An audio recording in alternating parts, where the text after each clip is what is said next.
Hey guys, welcome to my channel. तो आज मैं लेके आया हूँ क्लास 12 के सब्जेक्ट फिजिक्स का फर्स्ट चैप्टर जिसका नाम है इलेक्ट्रोस्टैटिक्स। इसी का आज हम लोग इंपॉर्टेंट ऑब्जेक्टिव डिस्कशन करेंगे। और गाइस, ये चैप्टर जो है क्लास 12 के लिए बहुत ही इंपॉर्टेंट है और मैं क्लास 12 का सभी सब्जेक्ट का वीडियो इस चैनल पे अपलोड करता हूँ, तो आप मेरे चैनल को सब्सक्राइब भी कर सकते हैं। तो चलिए सबसे पहला क्वेश्चन देखते हैं। कोलंबियन फोर्स इज, आपका ऑप्शन है A central force, B electric force, C both A and B and D है नन ऑफ दिज। तो फर्स्ट का आपका राइट आंसर हो जाएगा option C, both A and B. यानी कोलंबियन फोर्स जो है सेंट्रल फोर्स भी और इलेक्ट्रिकल फोर्स भी। ये क्वेश्चन बहुत ही इंपॉर्टेंट है गाइस, क्योंकि ये भी 2009 में पूछा गया था। चलते नेक्स्ट क्वेश्चन की तरफ। आपका नेक्स्ट क्वेश्चन है 8 drops each of radius r and charge q. यानी एक 8 ड्रॉप्स है जिसका रेडियस आर है और चार्ज क्यू है, are merge to form a single drop. यानी सबको मिलाया जाता है एक सिंगल ड्रॉप बनाने के लिए।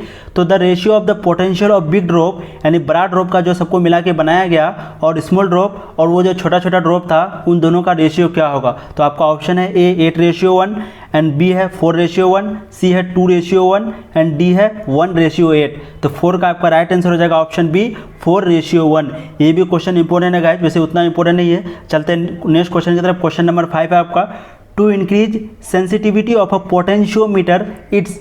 यानी सेंसिटिविटी पोटेंशियोमीटर का बढ़ाने के लिए उसका क्या बढ़ा हुआ होना चाहिए। तो आपका ऑप्शन है A area should be increase, B है current should be decrease and सी है current should be increase and D है लेंथ शुड बी इंक्रीज। तो 5 का आपका राइट आंसर हो जाएगा option B, current should be decrease. यानी सेंसिटिविटी ऑफ पोटेंशियोमीटर बढ़ाने के लिए करंट जो है डिक्रीज होना चाहिए। ये भी क्वेश्चन बहुत इंपॉर्टेंट है गाइस, क्योंकि ये भी 2009 में पूछा गया था। चलते हैं नेक्स्ट क्वेश्चन तरफ। क्वेश्चन नंबर 6 है आपका, the intensity of electric field at any point on the surface of a charge conductor is.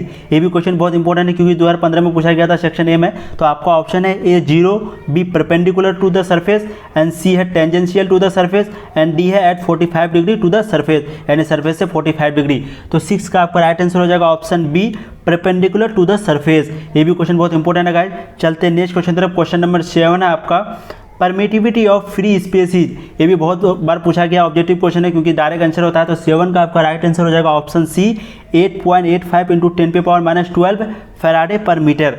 8.85 × 10⁻12 faraday per metre permittivity of free space होता है। ये भी बहुत इंपॉर्टेंट क्वेश्चन है गाइज आपका एग्जाम के लिए। चलते हैं नेक्स्ट क्वेश्चन तरफ। क्वेश्चन नंबर 8 है आपका, in figure if intensity at A, B and C are EA, EB and EC, यानी A का EA, B का EB and C का EC, then आपका यहाँ पर पूछ रहा है कि कौन सा बिगर इंटेंसिटी होगा, कौन सा स्मॉल इंटेंसिटी होगा, कौन सा राइट इंटेंसिटी होगा। तो गाइस हम लोग यहाँ पर देखेंगे कि ए के पास जो है ये दोनों पैरेलल है, यानी बराबर इंटेंसिटी होगा, और सी के पास भी ये बराबर होगा। तो ए बराबर सी होना चाहिए। तो हम लोग पहले ऑप्शन में ढूंढेंगे कि ए बराबर सी कहाँ पर है।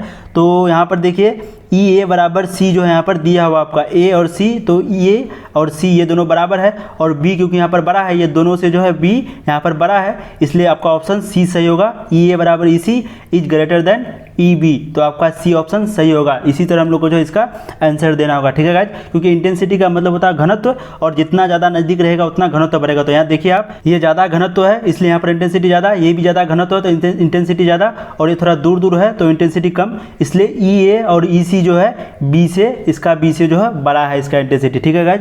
चलते हैं नेक्स्ट क्वेश्चन तरफ। क्वेश्चन नंबर 9 है आपका, charges A and B attract each other. A और बी जो है एक दूसरे को अट्रैक्ट करता है। Charge B and C attract each other than A and C, यानी ए और बी एक दूसरे को अट्रैक्ट करता है और बी और सी एक दूसरे को अटैक करता है। तो क्या ए और सी क्या होगा, यानी ये दूसरे एक दूसरे को अटैक करेगा। तो आपका ऑप्शन है विल अट्रैक्ट ईच अदर, क्या एक दूसरे को अट्रैक्ट करेगा, रिपेल ईच अदर, या फिर एक दूसरे को धकेलेगा। सी है will not affect each other, कोई प्रभाव नहीं पड़ेगा। डी है मोर इंफॉर्मेशन नीडेड, यानी और भी कोई अलग आंसर होगा इसका। तो 9 का आपका सही ऑप्शन है option b, repel each other. ये जो है एक दूसरे को डिस्ट्रैक्ट करेगा, यानी जो है रिपेल करेगा, ठीक है गाइस। ये भी क्वेश्चन बहुत इंपॉर्टेंट है, लॉजिकल सवाल है थोड़ा, ठीक है। तो आप लोग क्या दीजिएगा, रिपेल ईच अदर। चलते हैं नेक्स्ट क्वेश्चन तरफ। क्वेश्चन नंबर 10 है आपका, 1 coulomb charge is equal to. आपका ऑप्शन है ए 3 × 10⁻9 ESU, बी है 9 × 10⁻9 ESU and c 8.85 × 10⁻12 ESU and D है नन ऑफ दिस। तो 10 का आपका राइट आंसर हो जाएगा ऑप्शन ए, 3 × 10⁻9 ESU। ये जो है बहुत इंपॉर्टेंट क्वेश्चन है गाइस, क्योंकि डायरेक्ट ऑब्जेक्टिव पूछ लेता, तो आपका कौन सा आंसर सही है, 3 × 10⁻9 ESU। चलते नेक्स्ट क्वेश्चन तरफ। क्वेश्चन नंबर आपका 11 है, the equivalent capacity between A and B is, यानी कैपेसिटी पूछ रहा है A और B के बीच, A और B के बीच जो है कैपेसिटी पूछ रहा है। तो इसके लिए एक फॉर्मूला होता है, जैसे हम लोग फिजिक्स में पढ़े हैं कि रेसिस्टेंस का कैपेसिटेंस का जो फॉर्मूला रेसिस्टेंस के अपोजिट होता है। अगर हम लोग रेसिस्टेंस में देखते हैं कि सीरीज के लिए फॉर्मूला होता है R1 plus R2, R equivalent बराबर, तो यहाँ पर हो जाएगा क्या 1/C1, यानी अपोजिट हो जाएगा। ठीक है गाइज, तो हम लोग इसी फॉर्मूला का यूज करेंगे। आप लोग कॉपी पे नोट कर लीजिएगा कि यहाँ पर कैपेसिटी का फॉर्मूला सीरीज के लिए होता है, सीरीज के लिए होता है 1/C1 plus 1/C2 and parallel के लिए होता है C1 प्लस C2। तो ये दोनों पैरेलल है, इसलिए यहाँ पर C1 प्लस C2 डायरेक्ट जुड़ जाएगा, तो 3 to 5 हो जाएगा, और ये हो गया 4, ये हो गया 5, ये दोनों जो है पैरेलल पे जुड़ेगा। क्यों? क्योंकि रेजिस्टेंस का उल्टा फॉर्मूला होता है। तो आप लोग फॉर्मूला लिख लीजिए। सीरीज के लिए फॉर्मूला लिखिएगा 1/C इक्विवेलेंट बराबर 1/C1 प्लस 1/C2, और ये पैरेलल के लिए फॉर्मूला लिखिएगा C इक्विवेलेंट बराबर C1 प्लस C2। ये दोनों जो जब फॉर्मूला आप लोग सॉल्व कीजिएगा तो आपका राइट आंसर हो जाएगा 11 का कौन सा, A 20/9 माइक्रोफैराड। ये आंसर आपका जो है सही होगा। चलते हैं नेक्स्ट क्वेश्चन तरफ। क्वेश्चन नंबर 12 है आपका, the electric flux over the surface of a sphere if it is charge with 10 microcoulomb is. ये भी क्वेश्चन बहुत इंपॉर्टेंट क्वेश्चन है क्योंकि 2013 में पूछा गया है। तो 12 का आपका राइट आंसर हो जाएगा option a 36 pi into 10⁴ newton metre square per coulomb. आपका ऑप्शन ए सही होगा। ये भी क्वेश्चन बहुत इंपॉर्टेंट है, डायरेक्ट ऑब्जेक्ट पे इसका जो है पूछ लेता है। चलते हैं नेक्स्ट क्वेश्चन तरफ। क्वेश्चन नंबर 13 है आपका, 2 points A and B are located at a distance of 100 centimetre, यानी 100 सेंटीमीटर पे जो है A एंड B जो है लोकेट किया हुआ है, रखा हुआ है। एंड इलेक्ट्रिक डायपोल में A is an axial point and will B is in perpendicular bisector. ठीक है, तो the electric field intensity at A is then intensity at B will be. 13 का आपका जो है राइट आंसर हो जाएगा ऑप्शन D -E/2। ये क्वेश्चन उतना इंपॉर्टेंट नहीं है गाइस। ठीक है, तो चलते हैं नेक्स्ट क्वेश्चन तरफ। क्वेश्चन नंबर आपका 14 है, a dielectric of constant 6 is to be fill in the gap between plates of a parallel plate capacitor. What is the factor by which the gap should be changed to maintain the same capacitance? तो 14 का जो है आपका right answer हो जाएगा option ए 6 times. ठीक है guys, 6 time इसका आंसर होगा। ये भी उतना इंपॉर्टेंट नहीं है। चलते हैं नेक्स्ट क्वेश्चन। क्वेश्चन नंबर 15 है आपका, ये क्वेश्चन इंपॉर्टेंट है। At what angle 2 electric field lines intersect each other, यानी एक दूसरे को काटता है, वो कौन सा एंगल है? तो आपका ऑप्शन है a 90 degree, b 45 degree, c 30 degree, d do not intersect. तो 15 का आपका राइट आंसर हो जाएगा option d do not intersect, क्योंकि जो इलेक्ट्रिक फील्ड लाइन जो एक दूसरे को कभी नहीं काटता है। तो आपका आंसर कौन सा सही होगा? Option D. चलते हैं नेक्स्ट क्वेश्चन। क्वेश्चन नंबर 16 है, a spherical conductor is charged, spherical conductor जो है चार्ज हुआ, the electric field intensity at its central will be. तो उसका सेंट्रल पे इलेक्ट्रिक फील्ड क्या होगा? तो आपका ऑप्शन है A infinite, B 0, C equal to that at the surface and D none of this. तो 16 का आपका राइट आंसर हो जाएगा ऑप्शन बी 0, क्योंकि स्फेरिकल कंडक्टर के बीच में कोई इंटेंसिटी होता है नहीं। तो आपका कौन सा ऑप्शन सही होगा? 0। ये भी बहुत इंपॉर्टेंट क्वेश्चन है इसका। चलते हैं नेक्स्ट क्वेश्चन। क्वेश्चन नंबर 17 है आपका, the capacitance of a parallel plate capacitor by the introduction of a dielectric between the plates of the capacitor. तो आपका ऑप्शन है a increases, b decreases, c remain same, d nothing can be said, कुछ नहीं कहा जा सकता। तो 17 का आपका right answer option a increases, यानी पैरेलल प्लेट का capacitor by the introduction dielectric जब भी उसका अंदर आएगा दो कैपेसिटेंस के बीच, पैरेलल प्लेट कैपेसिटर के बीच, तो जो है उसका इंटेंसिटी उसका कैपेसिटेंस जो है इंक्रीजेज होगा, यानी बढ़ेगा। तो आपका ऑप्शन ए सही है। चलते हैं नेक्स्ट क्वेश्चन तरफ। क्वेश्चन नंबर 18 है आपका, the quantum of electric charge in ESU is.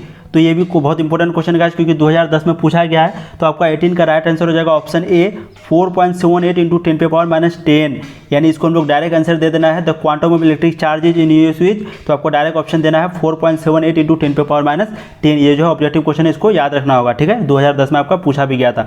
चलते हैं नेक्स्ट क्वेश्चन। क्वेश्चन नंबर 19 है आपका, the electric dipole moment of an electric dipole made up of two opposite charges having magnitude +3.2 into 10⁻19 coulomb and -3.2 into 10⁻19 coulomb separated by a distance 2.4 into 10⁻10 metre, यानी जो है 2.4 into 10⁻10 metre से जो अलग किया हुआ है, और उसका मैग्नीट्यूड क्या है चार्ज का? +3.2 into 10⁻19 कूलम, -3.2 into 10⁻19 कूलम।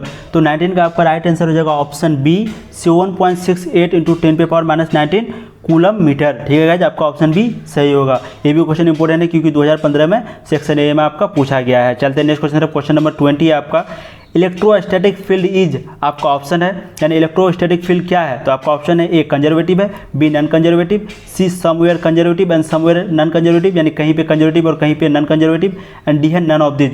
तो 20 का आपका राइट आंसर हो जाएगा ऑप्शन ए कंजर्वेटिव, यानी इलेक्ट्रोस्टैटिक फील्ड जो है कंजर्वेटिव है। ये भी इंपॉर्टेंट क्वेश्चन है। चलते हैं नेक्स्ट क्वेश्चन तरफ। क्वेश्चन नंबर 21 है आपका, 3 condenser each of capacity c, यानी 3 कंडेंसेटर है और उसका कैपेसिटी सी है, are connected in series then their equivalent capacity will be. ये भी क्वेश्चन इंपॉर्टेंट है क्योंकि 2017 में पूछा गया है। तो 3 कंडेंसर है जिसका कैपेसिटी सी है, ठीक है, और कनेक्टेड सीरीज में जुड़ा हुआ। तो हम लोग पहले बात करेंगे सीरीज में अगर जुड़ा हुआ है तो कौन सा फॉर्मूला लगाएंगे, 1/C equivalent is equal to 1/C1 plus 1/C2 plus 1/C3।